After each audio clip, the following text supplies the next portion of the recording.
healthy, the most healthy, There's nothing that stops you. an aggressive growth sense out of Yeah, so you get the book to read in the first chapter. That's even better.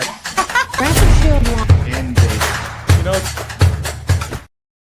Man, it is such a great Monday when you get to kick off the day, guys, with leaders in the industry who love what they do, have results because they help their clients achieve them. And more importantly, we're bringing together a community of experienced, like-minded, and powerhouses. Ty, I'm so excited to be here with you. And of course, our special guest, Megan.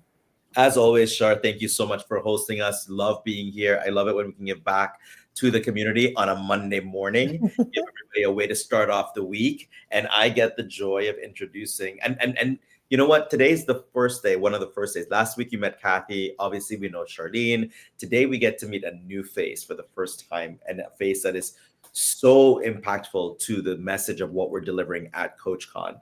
We have the wonderful, amazing Megan Huber. I've known Megan for a number of years.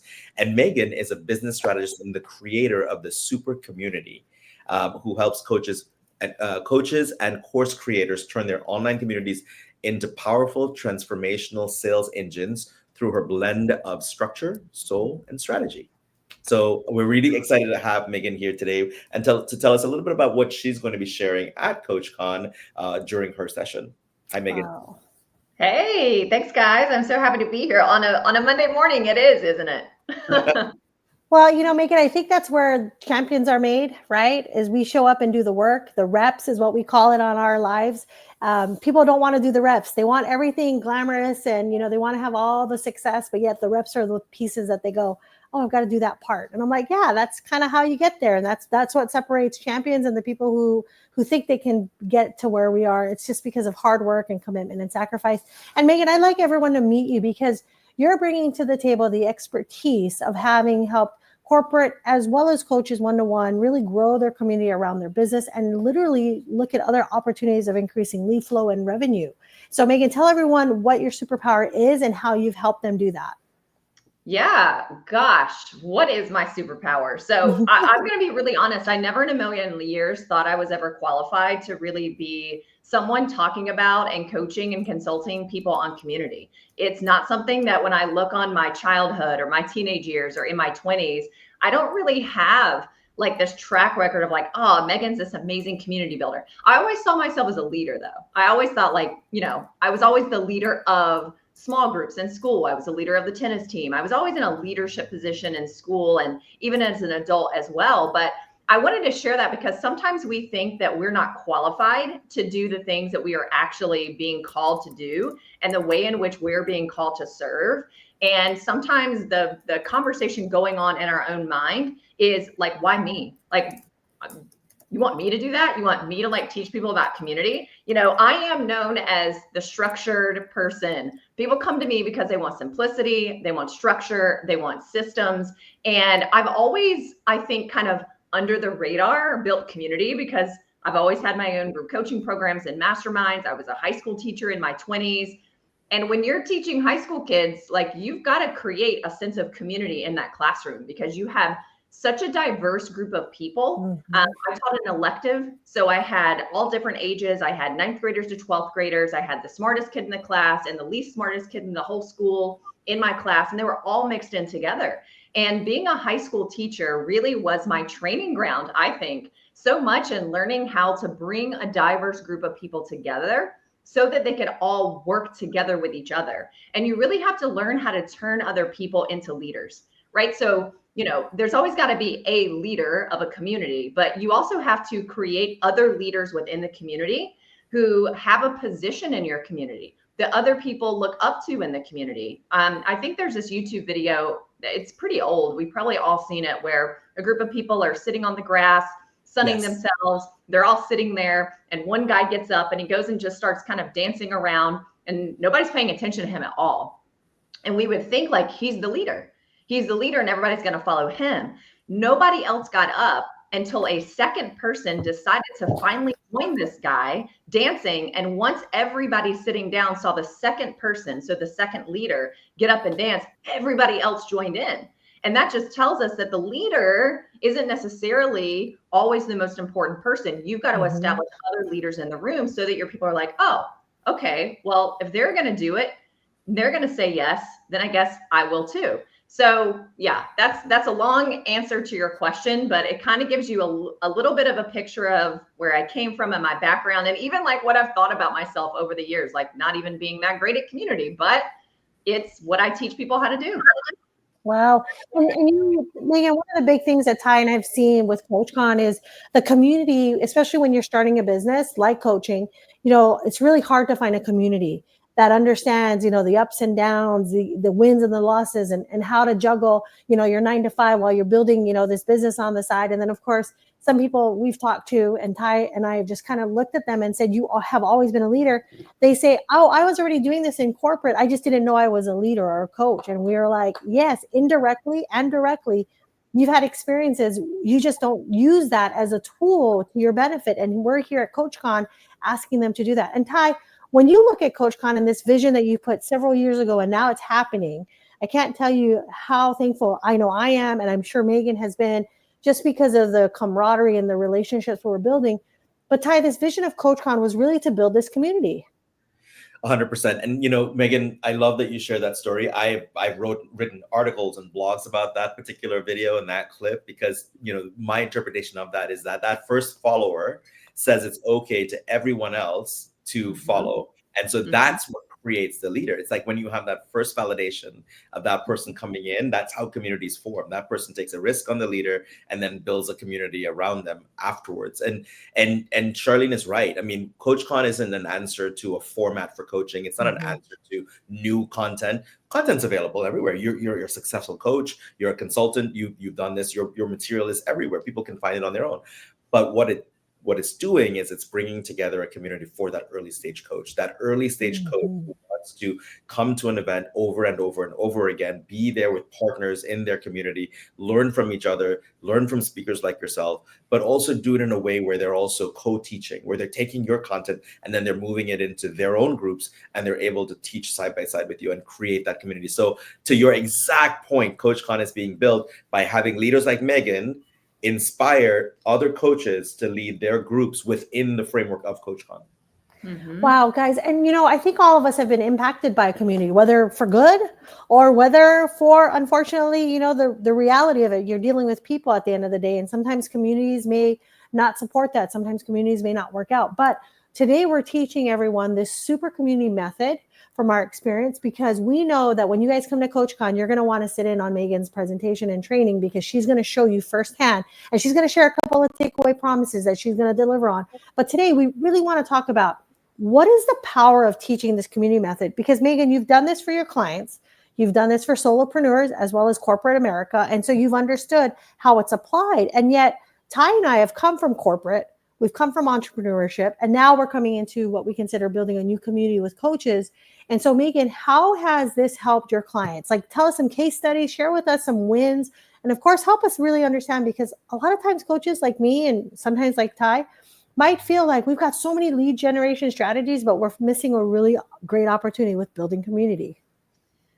Yeah, it's interesting. I think a lot of coaches and entrepreneurs think that they're building community when all they're doing is generating leads. And a lot of people think that if I have a Facebook group with people in it, that's automatically designated as a community. Or if I have a school group, or it doesn't matter what platform we're using. Or the other thing that I hear with my consulting clients when I talk to them about community and how they're onboarding their new students, they'll say, oh yeah, community is so important. I mention it, they're all in a Facebook group together, and we have a Zoom call every single week. And so everybody's together on the Zoom call. And I do want to kind of, let's bust that myth. Just having a group of people on a Zoom call does not equal community. Having a group of people sitting inside of a Facebook group does not equal community. Even having people come to an event and they're just sitting there in their seats, that doesn't necessarily equal community. Community is about connection. Community is about the facilitator, the leader of the group has to facilitate connection between members. And you have to know how to do that as well.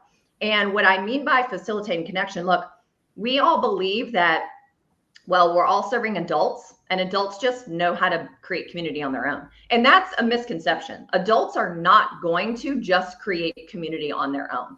And we think just because we are putting everybody on a Zoom call, or just because Okay, well, I opened up the Facebook group. You're all here. So you all go connect with each other. That's not how people work.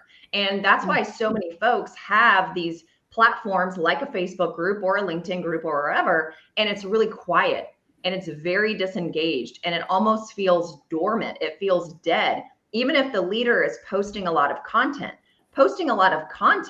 doesn't equal community. I mean, just having people commenting on your posts inside of your Facebook group doesn't necessarily equal community. You got to give people a set of core values. You got to give a reason to connect. You've got to give people a reason to support each other. You got to give people, what's the bigger vision here? What's the thing that I want to rally around, that I want to be a part of? And that's the key. People want to feel like they are part of a community. They want to feel like they're connected to everybody in the community based on shared beliefs, shared values. There's a really good book called The Art of Gathering. The Art of Gathering, I think is the name of the book. I think it's called The Art of Gathering. I've read it a couple of times. Priya Parker is the author of that book.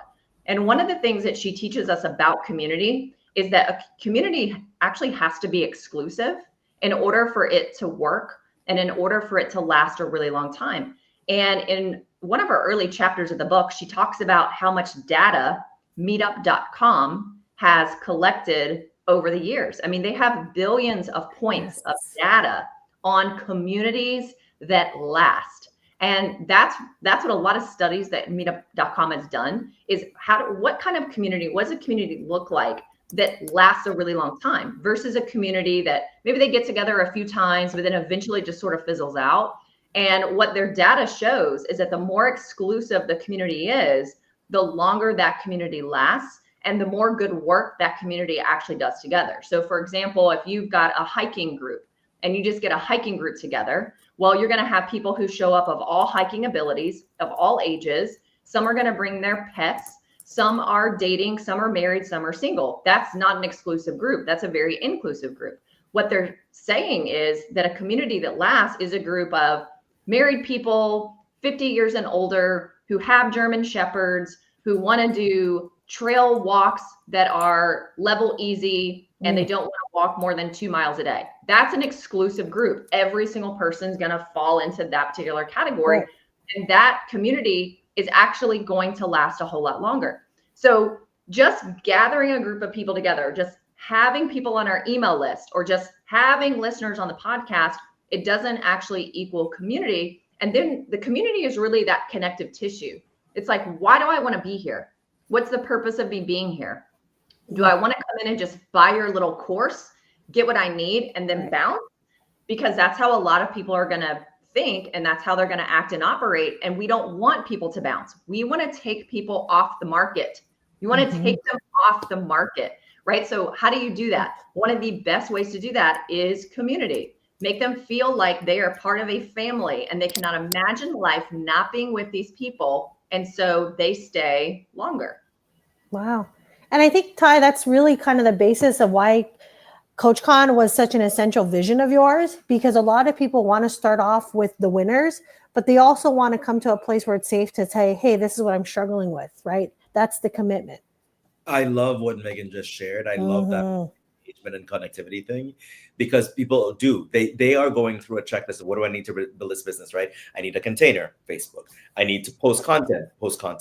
But it's so mechanical, and it's just checking things off the list that when they don't succeed, when they fail, or when they don't get a response or result, they think, well, what did I do wrong? Well, yeah, you followed a pattern, you followed the checklist, but you didn't read in between the lines. You didn't realize that was the foundation, or that was the step that you needed to take to engage people, and the engagement part was missing. So, I mean, that one little nugget alone, to me, is worth the entire 90-minute session that Megan's going to do at CoachCon. I can only imagine what else is going to be in there, because even that alone, now people can go from this call and start saying, commenting or engaging or making introductions on, like, just doing the things that connect their audience, I'm sure people have hundreds of people in their Facebook group, if not thousands, and they're stagnant. Like, why do I remember this because I had a Airbnb real estate group, and we got the group up to like 300-400 people. and we would post and people would like 3 or 4 likes. And this was, back in the day, and couldn't figure out why. Well, the why was we were pushing content, we were adding people, but there was no connectivity. And so again, I'm sure people can leave this call and immediately have a win in terms of what they can do differently in their groups. Yeah. Well, let me give you one like really tactical tip that almost no one does until they're told like, hey, you should probably do this. And I'm just going to use Facebook group as an example because it's the easiest one. Most of us are probably in Facebook groups. A lot of people listening might have your own Facebook group as well. Right. But it goes back to, you have to facilitate connection and you have to facilitate community. You really have to, as a leader, and if it's not you, it's someone on your team, our job is to usher people into our community. Our job is to onboard people into our community. Our job is to let's link arms with people and let's show them how we function here. Let's show them what we're about here. A really easy example, my family and I have a husband and we have one daughter. She is entering into high school. Okay, so she's a 9th grader. School starts on Wednesday in 2 days. We also just moved states. We just moved from Florida to Tennessee 2 weeks ago. So you can imagine, for someone entering into high school, a brand new high school, a brand new town, she knows no one. She had cross country practice this morning for the first time. She missed last week because she was at a camp last week. So we dropped her off. We sat in the car because we live 30 minutes away. So we're like waiting in the car. We're going to do our own walk ourselves. But we were kind of facing where the cross country runners were all gathering together. As soon as she walked up, the coach greeted her, said, hey, are you Brighton? Kind of patted her on the back. And then he ushered her over to a group of high school girls and introduced her and introduced them. So then she had a group of girls that she's running with the whole time she's running. So when she gets in the car, she has like this big smile and she goes, yeah, I feel so much more comfortable. I met so-and-so and so-and-so, and 2 of the girls just moved from Florida too.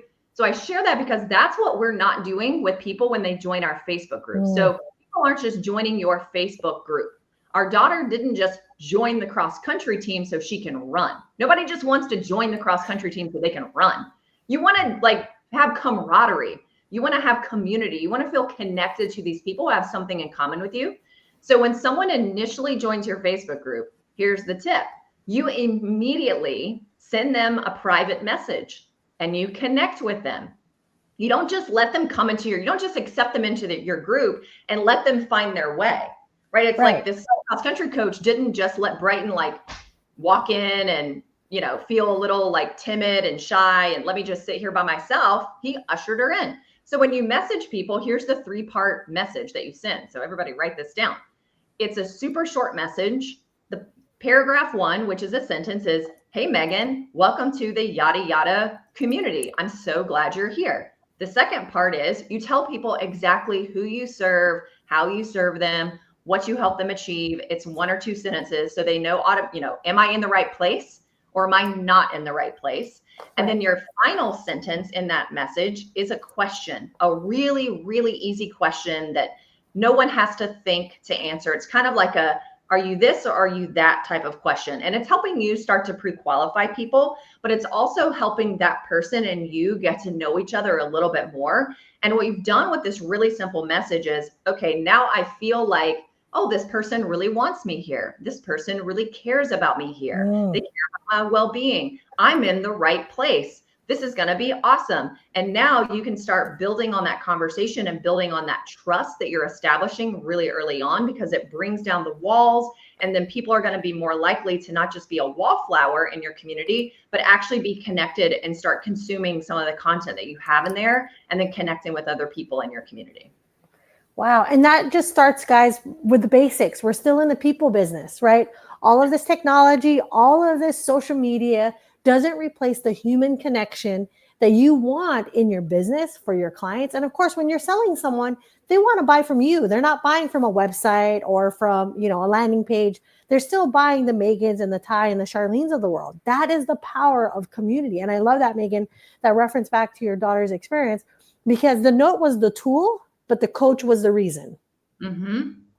Wow. Exactly. And Ty, you've seen this, right? Every single time coaches come into business, they think, I've got to figure out, and I use this example all the time. They want to buy the Mercedes, but the Honda works really, really well, but they think they got to buy all these widgets. And I'm like, just stick to what works. Stick to the basics. What I love about Megan's story just now, what she shared with us, was that not so much the process, but the fact that these things are happening in real life. Like, we go to events, we meet people, we know what makes us feel good at an event. We know when we're an introvert and we get introduced to somebody, we spend the whole evening with them. Like, we know what that means in the physical world, but sometimes we forget what it means in the digital world. And for all of these coaches that are building online companies, for all of these virtual communities that you're joining, for all these webinars and Zooms and launches and all this stuff, all of that is rooted, the success of it is rooted in what we experience in the physical world. It's successfully translating it into the digital world. And I think that's, if you are a coach, if you're a smart coach watching this and you're coming to CoachCon, I challenge you to take everything that you're learning and that you will learn, that you've just learned, and understand what the connection is from doing it in real life to doing it in your business, and your business will change dramatically. Megan was able to share with us something from her physical experience that she has been able to translate into a successful methodology for a virtual experience that will translate into results for your business. Powerful, powerful. Now, Megan, you know, we are so excited because CoachCon literally is coming up, and we're so excited because you have a session just around community and sharing these strategies. What's one of the takeaways that attendees will be able to get from your session? Ooh, well, they're going to get a lot of takeaways from the session, but one of the things that I also love about community, now for this conversation, we've talked a lot about community from a lead gen perspective, but community is there's a through line with community. And when people feel like they're part of your community before they even buy from you, guess how they feel when they start buying from you? So what this is going to do, everything I'm going to teach, it's really teaching you, how do we extend the lifetime value of the client? How do we take someone off the market, so to speak? Which means, like, let me find out what they want, what they need, what they can pay for, and let me deliver that to them, right? So we're profiting in our companies because we're extending the lifetime value of the client, because our client is buying multiple things from us, or they keep renewing in an offer if it makes sense for them to do that. So there's a lot of connective tissue from end to end. It's not just, community doesn't end inside the free Facebook group. Community doesn't end at the level of lead gen. It is going to extend through when someone buys from you. And then you're recreating community as just like a deeper level of community when someone's buying from you. You're still following that same process of really ushering someone into your actual program and onboarding them and acclimating them and helping them adopt the way that you do things here. So I'm going to really show you, how do I extend that lifetime value of the client so that I'm not just getting a client one time and they kind of come in and then they bounce really fast, but how do I keep someone here for years and years and years so we can really build this incredible community together for a really long time? Wow, that's so powerful. Again, CoachCon, guys, we want you to register, whether you've been in a business already coaching and you want to learn more. Some of you are just starting off your business, and some of you have started and stopped. And so you're kind of in this place where you're like, which direction do I go? And CoachCon, Ty, for what our attendees are going to get is going to not only meet the Megans of the world or the Tys of the world, the Charlene's, but you're going to meet so many of these phenomenal speakers who are going to come in and train you with what you're doing right now in your business and give you those strategies you need. So Ty, CoachCon, tell them what they're going to get. What's so awesome? We're going to post the link here just because we want to help you get registered, guys. Yeah, so CoachCon happens on September 16th and 17th. We have a cadre of amazing speakers. It's actually, I get to host a cast of all female, powerful, structured women who have been coaches in their field. Everybody's coming to coach from business to mindset, from strategy to evolution. It's all built and designed for you. We've designed CoachCon where you're co-coaching, so you get inspired by Megan, and then you coach your own groups when you come with them, or you are coached in a group as you join the community. Our Megan session is at 3:30 p.m. on Wednesday the 17th.